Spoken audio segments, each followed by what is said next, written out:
Ligjërata dhe fjalimet të zgjedhura të Imam Aliut. O Zoti im, lëshoje shiun që na jep jetën aflladit dhe që na ngjall burimet e rrjedhjet e bollshme, të pastërta, të hareshme, të begatshme, fuqidhënëse e të shpërndara gjithandej. Gjelbërimi do harliset, degët do rëndohen nga frutat dhe gjethet do prarohen. Përmes ti do ringjallësh më të dobtit e krijesave të tua e do sjellësh në jetë përsëri qytetet e tua të vdekura. O Zoti im, lëshoje shiun që të mbush me bimësi të gjelbër plajat tona, tu jap lumenjve tan, vorbulla ujë e viseve tona, jeshillëk, pemëve bollëk e gjedhëve mbarsi. Vendeve tona më të larguara lagështirë dhe zonave tona të zhuritura njomsi. Jepu jetë universit tënd të mirë e kafshëve shtazëve të tua me mirësinë tënde të pafund e me bujarinë tënde të pamatshme.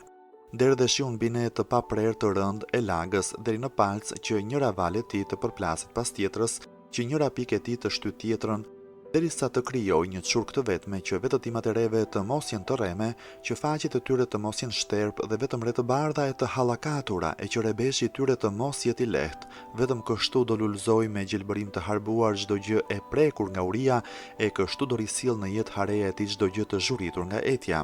Sigurisht ti do ta derdhësh shiun pasi njerëzit ti kenë humbur shpresat dhe bashkë me të do derdhësh edhe mëshirën tënde sepse ti je ruajtësi, je ai që meriton të madhërohet.